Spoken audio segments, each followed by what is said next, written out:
Soy Rubén, el director conservador del Parque Natural de Redes, y bueno, en estas jornadas me pidieron que hablase un poco de lo que son las posibilidades de los montes en el Parque Natural de Redes, y bueno, yo voy a intentar dar unas pinceladas sobre estas posibilidades, que ya veréis que son múltiples y variadas, todas, por supuesto, dentro de lo que es el marco legal del instrumento de gestión del parque, por lo tanto son todas ellas actividades perfectamente compatibles. Bueno, un poco esta diapositiva, que es un poco una ilustración de todos los múltiples usos que puede tener el monte.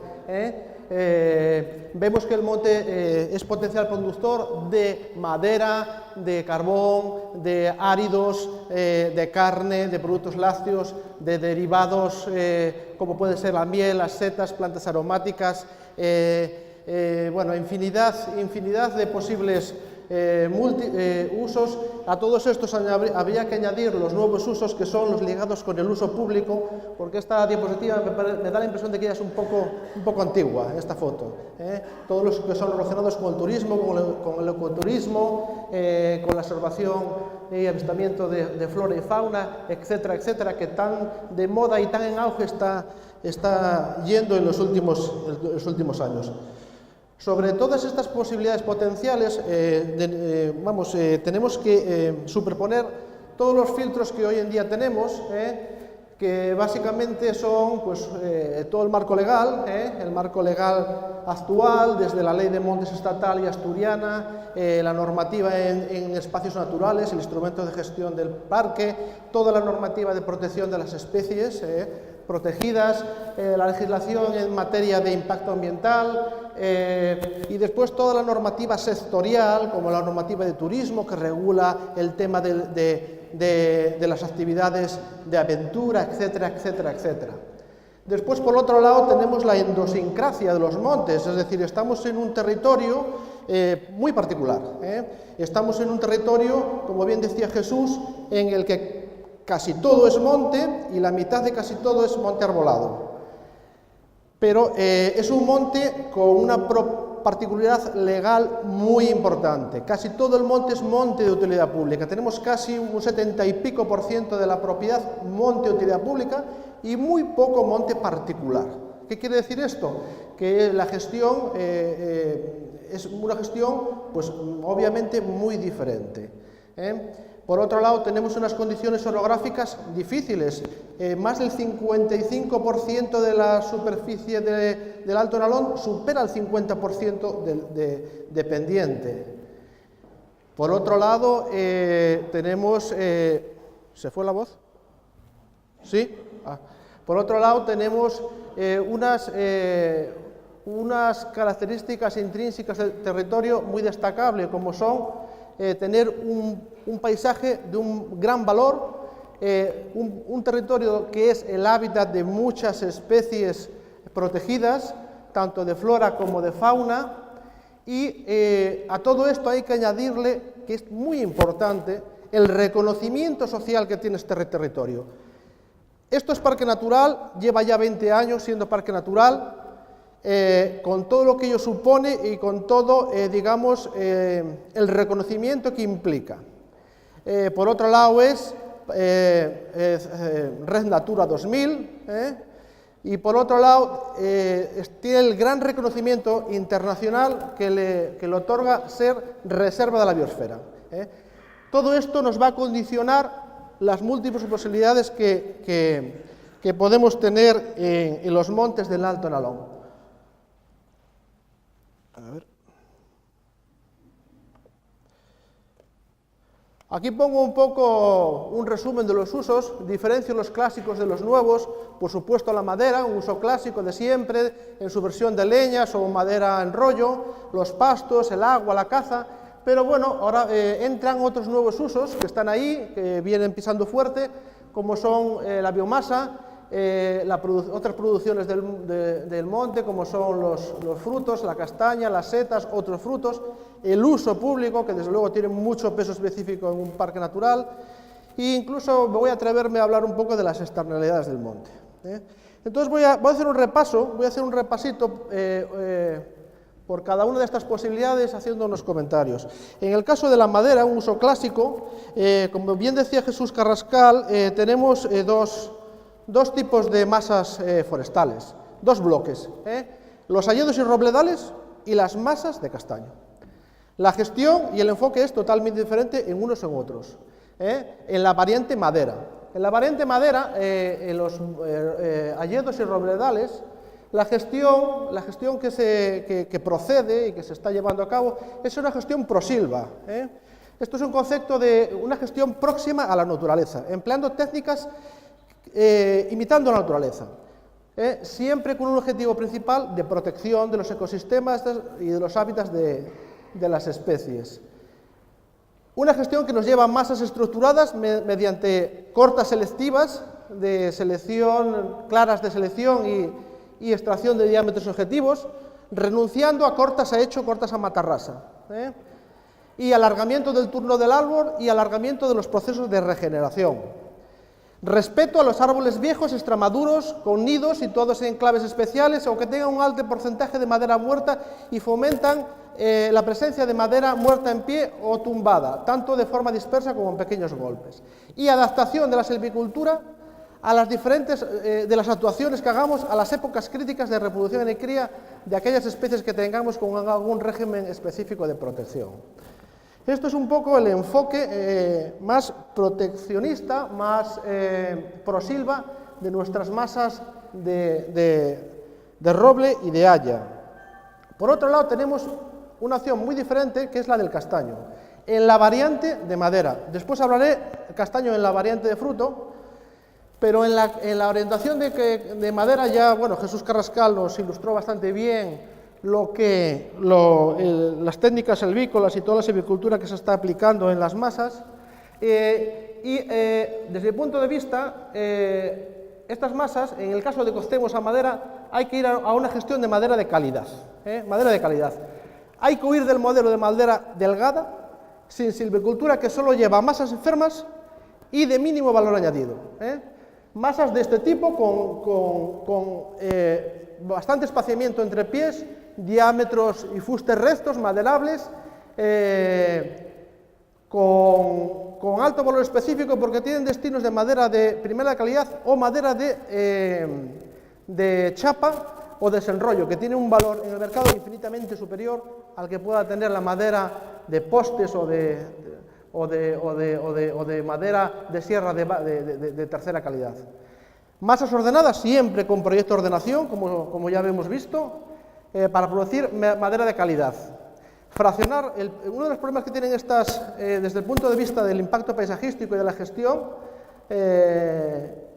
del uso público, es que las cortas de regeneración son mediante cortas a hecho. Entonces, bueno, con una buena ordenación se puede fraccionar en el tiempo y el espacio para minimizar el impacto paisajístico. ¿De acuerdo? Otro recurso más, otra posibilidad más del monte, los pastos. Como bien dijo Jesús, una buena parte del territorio es pasto, es ganadería extensiva. Y aquí tenemos una raza muy importante, autóctona, que es la raza de la vaca casina. Entonces, la posibilidad desde mi punto de vista es una buena ordenación de los pastos, unos pastos ordenados. Aquí en Sobrescobio el año pasado hicimos un proyecto de ordenación silvopastoral que integra todos los montes Sobrescobio, que bueno, analiza todas las necesidades y se planifica en un espacio temporal de 15 años todas las necesidades de desbroces, de mejora de pistas, abrevaderos, mangas, todas las infraestructuras necesarias para este uso del pasto. Pero, desde luego, la ordenación silvopastal es la base, pero yo creo que el objetivo es la valorización del producto. Tenemos un producto de primera calidad, unos animales que pasan los 6 primeros años de su vida en el pasto. O sea, si hay una carne ecológica, desde luego es esta, y de primerísima calidad. Y resulta que después, en muchos de los casos, este ternero se mezcla con otros terneros de otras granjas y se pierde su valor y se lleva a engordar a un cebadero en Lérida. O sea, todo el valor añadido cae en picado. Entonces, yo creo que la clave es valorizar el producto, comercializarlo bien, acabar el engorde aquí, en ecológico, y el uso de la marca. Las marcas venden, marca Parque Natural, Reserva de la Biosfera, Ternera Ecológica, lo que queramos, pero darle valor añadido y terminarlo aquí y no perder ese valor añadido. Yo creo que es la clave, porque muchas veces hablamos del tema de la ganadería, todos los males y todos los problemas, pero yo siempre pienso que el gran problema que tiene es lo poco que vale el producto. Y esto sería una forma de valorizar el producto. Bueno, siguiendo con más posibilidades, en el tema de fruto y otras producciones, el castaño, esta vez en la orientación fruto. El castaño en Asturias está todo por hacer, no solo en Alto Nalón, todo está por hacer. No hay nada hecho en el castaño en Asturias. La castaña ha dejado de ser el fruto que mataba el hambre antes de la llegada del maíz y la patata para convertirse en un producto hoy por hoy de alta gastronomía, con múltiples aplicaciones conocidas, cocidas, peladas, bombones de castaña, marrón glacé. Los múltiples usos potenciales de la castaña son enormes. Y repito, no solamente en el Alto Nalón, sino en toda Asturias, el tema de la castaña está todo por hacer. En el caso de que optemos a la orientación de fruto, habría que hacer una transformación del modelo madera nuevamente, digo nuevamente, porque todos estos castañeros que vemos por aquí, hace 300 años, eran producción de fruto. Los paisanos eran auténticos expertos en las variedades de fruto, conocedores de la castañicultura. Todo eso se perdió porque la necesidad de la castaña en estos últimos 100 años se perdió, porque bueno, al no haber tanta necesidad de alimento, haber otros alimentos alternativos, dejó de ser. Pero ahora vuelve a renacer porque los mercados demandan productos de muchos tipos. La castaña es un producto más, muy valorado, y tiene una cabida en el mercado, y hay ya unos antecedentes, que es toda la zona del sur de Orense, la zona del Bierzo, el norte de Portugal, es un motor económico y tiene una importancia económica tremenda. Para mí tiene muchas ventajas, solo le veo ventajas al castaño en fruto. ¿Por qué? Porque el castaño tiene una muy buena consideración social. La gente quiere al castaño, lo ven como una especie autóctona, está muy bien vista socialmente. Después, desde el punto de vista de la compatibilidad medioambiental, es totalmente perfecta. Nos quitamos las cortas a hecho, sacamos las cortas a hecho. El modelo de producción de frutos son masas de 80, 90, 100 pies por hectárea, con copas redondas aparasoladas, monte semiadhesado, muy abierto, monte en el que entra la luz, y es un monte que es igual a sí mismo, es decir, como nunca hay que cortar, solamente hay que hacer tratamientos silvícolas de eliminar los brotes del patrón y podas de formación. Una masa de castaño está igual hoy que dentro de 50 años, con lo cual el tema paisajístico solucionado. Después, desde el punto de vista de la fauna, es perfecto porque son árboles grandes, con muchas oquedades, posibilidad de nidificación, montes abiertos, que los que entra la luz. Después, no hay que perder otra idea, que es el valor cultural y etnográfico que tiene el castaño. Porque tenemos 60 y pico variedades autóctonas reconocidas por el SERIDA, de las cuales 10 o 12 son con muy buena actitud comercial, pero eso es el fruto durante siglos de los paisanos seleccionando las variedades de castaño, porque simplemente era lo que les quitaba el hambre. Entonces eran auténticos conocedores. Todo ese trabajo, todo ese saber hacer está de alguna manera recogido en esas 60 y pico variedades asturianas. Después el rendimiento es totalmente sostenido, porque tendríamos rendimientos todos los años, no solamente en dinero, sino en jornales de trabajo. No es como un monte que, aunque esté ordenado, se corta cíclicamente cada 2, 3, 4 años, aquí todos los años tendríamos una renta. Después, posibilidades de micorrización, es decir, son montes mucho más sanos, porque al estar mucho más ventilados, más abiertos, entra la luz, son mucho menos vulnerables para los hongos como el chancro, porque están más ventilados. Todos sabéis que los hongos quieren humedad y calor. Al haber más ventilación, las enfermedades les afectan mucho menos. Son árboles más vigorosos, con lo cual también más fuertes y más sanos. Y después lo que se habló aquí ya de la posibilidad de combinar fruto más setas, dejando que la naturaleza actúe y entre en las setas, o acelerándola introduciendo patrones o inoculando, haciendo micorrización. Bueno, sigo buscando más posibilidades y como otras producciones también tenemos la apicultura. La miel en Asturias tiene futuro, en el Alto Nalón también. Bueno, hay mucha demanda de miel, hay déficit de producción de miel y además hay un mercado gourmet y ecológico en claro aumento, con muchas posibilidades de crecimiento, pero siempre cuidando el producto y siempre con la marca. Vuelvo a lo de la marca. Miel hay mucha, pero hay muchos más sitios. Pero aquí es de un parque natural, de una reserva de la biosfera, de un sitio, digamos, destacado. Y la marca ayuda a dar valor añadido. Entonces, en el caso de la apicultura, pues yo lo combinaría siempre con el reconocimiento de la calidad y de la marca, dando mayor valor añadido. Tema de micología, que bueno, ya lo hablamos, el profesor Javier habló bastante de ello. Yo aquí, como posibilidades, veo dos posibilidades, dos alternativas. Una posibilidad ligada al uso público, es decir, ¿cómo era? Turismo micológico, micoturismo. De la misma manera que vamos a hacer senderismo, pues vamos a hacer senderismo y cogemos setas. Esto tendría las limitaciones que tiene pues, el senderismo, las mismas limitaciones. Y otra posibilidad ya más profesional, que es ligada pues, al castaño, pues con la micorrización o sin ella, pero la producción combinada seta y castaña. Más profesional y más digamos, más directamente más económica. Bien. Más posibilidades del monte en el Alto Nalón, el uso público. El uso público va creciendo. Tiene gran potencial y creciente demanda social, con mucho reconocimiento por parte de la sociedad de los espacios naturales protegidos.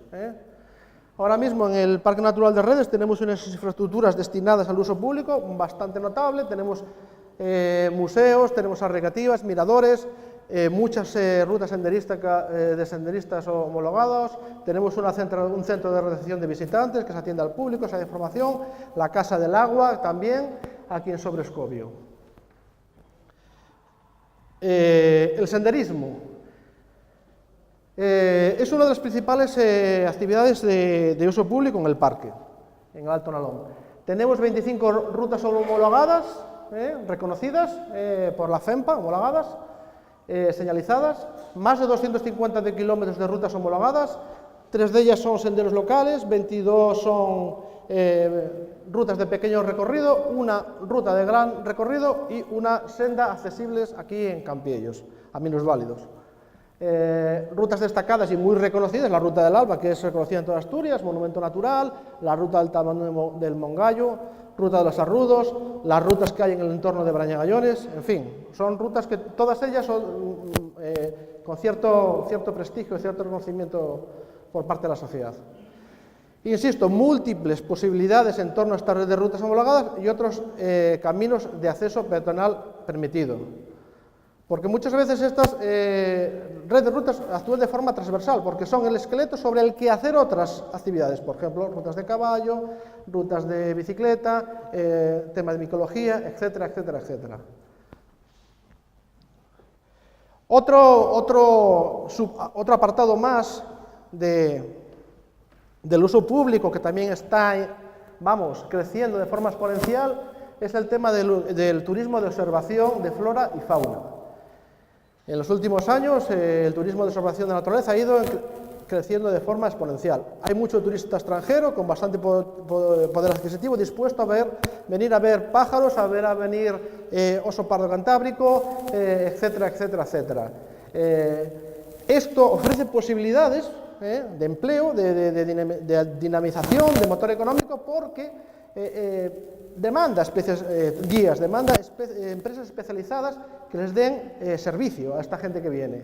Variantes del avistamiento y de la observación, muchas, pues desde la berrea, tan conocida aquí, como el turismo cero, como la observación ornitológica, observación de lobo, etcétera, etcétera, etcétera. Cultura y etnografía, otro valor más del uso público. Tenemos más de 150 malladas en el Parque Natural de Redes, con un total de más de 1.500 cabañas. El manejo extensivo y tradicional que se hace en el parque de la ganadería es un valor en sí mismo, un valor cultural y etnográfico. El tema de la transhumancia, el movimiento del ganado a los puertos, todo ese manejo, la vaca casina como raza autóctona, las malladas, todo lo que hay detrás de las malladas, todas las vivencias habidas en las malladas, representan un valor cultural y etnográfico que mucha gente está dispuesta a venir, a conocer y a visitar. Por lo tanto, el tema de las malladas y el tema del manejo del ganado, de la ganadería extensiva, también es otro potencial con múltiples posibilidades de atracción turística. Eventos deportivos, más de lo mismo. Es destacar el furor que en los últimos 5 años, 10 años, ha despertado las carreras de montaña en Asturias y con predilección en los parques naturales. En redes se desarrolla una media en los últimos 3 años de 8 carreras de montaña al año. La Carrera del Agua, el Trail de los Pastores de la Tercia, el Maratón de la Tierra del Agua. Bueno, todas estas además suelen repetirse con ediciones consecutivas año tras año. Son 8 fines de semana al año en temporada baja, porque suelen hacerse en octubre o en invierno, en épocas compatibles con la cría de especies catalogadas. Son 8 fines de semana que, bueno, todos los que sois de aquí sabéis que esos fines de semana los establecimientos hosteleros están a tope y en temporada baja, con lo cual es otra posibilidad más. Más actividades y más potencialidades, las actividades de aventura igualmente, múltiples posibilidades, también muy demandante de empresas especializadas y múltiples variantes desde la escalada, rutas a caballo, rutas a mountain bike, lo de la micología, el turismo de recogida de setas, etcétera, etcétera. Y las externalidades del monte, esta verdad que esta diapositiva no... Estuve pensando si ponerla o no ponerla, pero yo soy un defensor de esta idea y voy a atreverme a decirla. Hay un eslogan por ahí que dice, todos lo conocemos, que el contaminador paga. Pues el que conserva el medio ambiente debería cobrar, digo yo, ¿no? Algo debería de cobrar. Entonces, a ver, el tema de la protección del medio ambiente es un tema muy reciente realmente en la historia. Llevamos muy pocos años protegiendo el medio ambiente. El primer parque nacional va a cumplir este año 100 años, pero realmente las políticas y toda la legislación en protección de la naturaleza es de antes de ayer, o de ayer, de hace 30 años. Entonces todavía esto tiene mucho recorrido y mucho proceso. Entonces, si las ciudades, las industrias contaminan, y el medio ambiente, digamos, de alguna manera actúa como sumidero del CO2 y dándonos servicios ambientales, de alguna manera eso tendría que haber un retorno. El Reglamento de Desarrollo Rural ya contempla o contemplaba de alguna manera valorizar y pagar esas externalidades con rentas, pues en los territorios o en los lugares en los que la gestión sea gestión de conservación de la naturaleza, con restricciones y con criterios más de protección de hábitats y de especies que de producción directa de productos. Voy a hacer un pequeño repaso a todo lo que vimos, pero ya centrándonos en las posibilidades como motor de creación de empleo. En el tema de la silvicultura, yo creo que hay posibilidades para pequeñas empresas especializadas y conocedoras del territorio, especializadas en tratamientos silvícolas con trabajadores con cualificación fundamental y con medios adaptados a trabajar en alta montaña. Empresas de silvicultura por ahí hay, pero yo el problema que veo es que muchas de ellas tienen un ingeniero que de alguna manera lleva la empresa y demás, pero a nivel de capataces y a nivel de operario a pie de monte hay muy baja cualificación. Estamos hablando de que aquí en Redes tenemos que hacer una silvicultura próxima a la naturaleza, lo cual implica hacer claras selectivas, hay que saber seleccionar qué pies dejamos, qué pies extraemos, en fin, implica cierto conocimiento en silvicultura. Jesús Carrascal nos explicó también el manejo de las masas de castaño con orientación de producción de madera, y también hablamos de selección, de hacer selección de brotes, de claras, etcétera, etcétera, etcétera. O sea, yo echo de menos cualificación en los trabajadores forestales para hacer este tipo de tratamientos. Y otra cosa que también echo mucho de menos, y seguro que a Jesús le pasó lo mismo porque lo hablamos ya en múltiples ocasiones, es con medios adaptados en trabajar en alta montaña. Aquí, estas bueno, son fotos sacadas de internet, pero vemos, fijaros, la maquinaria que hay adaptada a hacer clareos, claras, en sitios difíciles, utilizando cables, máquinas de cadenas muy adaptadas, que puedan trabajar en sitios reducidos, haciendo este tipo de tratamientos en masas de selección de clareos y claras. Y otra cosa tan sencilla como los medios de transporte. En muchos casos nos vemos con la dificultad que para hacer obras y actuaciones no tenemos manera de llegar, porque estamos en un territorio que hay muy poca densidad de pistas y es muy difícil de llegar. Y pues incluso, y esto lo hablé algunas veces con Jesús Carrascal, el tema de tener empresas que dispongan de caballerías para poder mover y sacar madera, y hacer estos trabajos muy específicos y muy, digamos, muy mimosos que hay que hacer en este tipo de trabajos y en estas condiciones de alta montaña. En cuanto a los pastos de montaña, estos son más bien para el tema de los ganaderos. Yo creo que se necesitan empresas conocedoras del territorio especializadas en pequeña obra civil, que sepan trabajar en caminos rurales, en este tipo de caminos con mucha pendiente, que entre maquinaria muy pequeña, muy específica. Lo mismo, vuelvo a lo mismo, la profesionalización y cualificación del sector ganadero, y la necesidad de cerrar el circuito de la comercialización. Esos terneros que queremos aquí, intentar engordarlos y venderlos ya hechos aquí, y no perder valor añadido, y además sumarle el valor de la marca de ecológica, marca ternera de Asturias, marca Parque Natural de Redas, marca Reserva de la Biosfera de Redas, lo que sea, pero darle valor añadido al producto.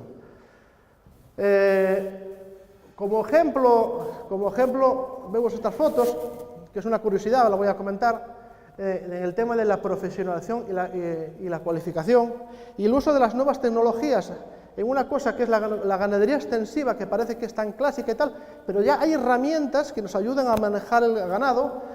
Pongo este ejemplo de los collares georreferenciados, que nos ayudan a la gestión de los rebaños en alta montaña. Esto sería una herramienta que ya existe hoy, esto ya está totalmente, digamos, inventado, pero que se podría implementar perfectamente aquí en el Alto Nalón para manejo de los rebaños. Esto es un collar que en cualquier momento el ganadero con una tablet sabe dónde está el rebaño en la mallada, dónde se mueve, hacia qué zonas van, si hay un daño sabe qué animal le falta y dónde está. Y tiene posibilidades mayores porque estos collares además hoy por hoy ya implementan una técnica que es la creación de recintos virtuales, es decir, crear unos recintos ficticios de forma que el ganado no se va a salir de ahí porque el collar saben en qué posición está el ganado en el monte, y a medida que se acerca a este límite, a esta barrera, pues actúa como un pastor eléctrico y no le deja salir de ese recinto. Eso sería de gran ayuda para gestionar los rebaños porque nos ayudaría a hacer carga ganadera en aquellos sitios donde hacemos desbroces para que no se materialicen. Bueno, tendría múltiples aplicaciones en el manejo del ganado en ganadería extensiva. Más posibilidades, el castaño de fruto. Yo desde luego soy un auténtico convencido del castaño de fruta, un auténtico convencido. Hay que crear sector, pero no es un sector a nivel del Alto Nalón. Con el Alto Nalón no hacemos nada. Esto tiene que ser a más alto nivel, a nivel de toda Asturias. Crear empresas especializadas que sepan unos mínimos de tratamientos culturales en castañicultura, y empresas de comercialización y de procesado del producto. Toda una cadena desde el origen hasta el consumidor. Y, por supuesto, añadirle el tema de las marcas de calidad.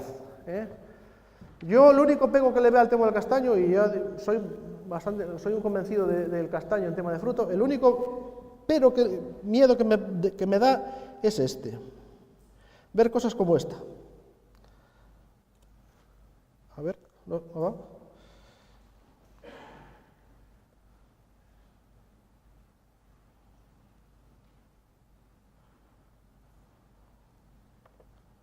Cosas como esta. Competir contra esto. Esto es una foto, la verdad es que se acaba de internet, pero me imagino que será del norte de Portugal o de la zona de Castilla. Fincas que se plantan, específico para esto, no, ya termino, no queda nada ya. Que se plantan a marco real, en las que se pueden mecanizar todas las labores. Contra esto, ¿cómo competimos? Pues diferenciándonos con la marca. Con la marca, hay que utilizar las marcas constantemente. Producción ecológica, reserva de biosfera, parque natural, etcétera, etcétera, para dar mayor valor añadido al producto. A ver.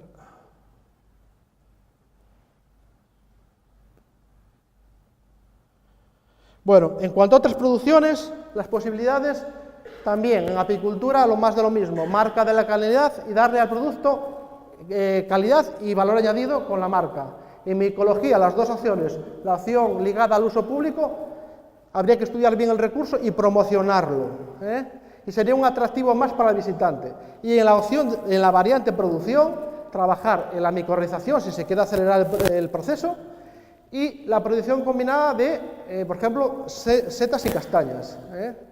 Y también, bueno, aquí vemos que, bueno, no se ve la foto, pero se ve una imagen del suelo en el que hay seta y castaña en un mismo tiempo, a la vez. En cuanto al uso público, es un gran potencial generador de posibilidades directas e indirectas.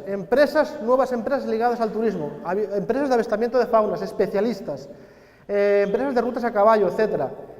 Vuelvo a insistir con la necesidad de especialización y profesionalización, buenos cazadores, buenos guías, buenos profesionales.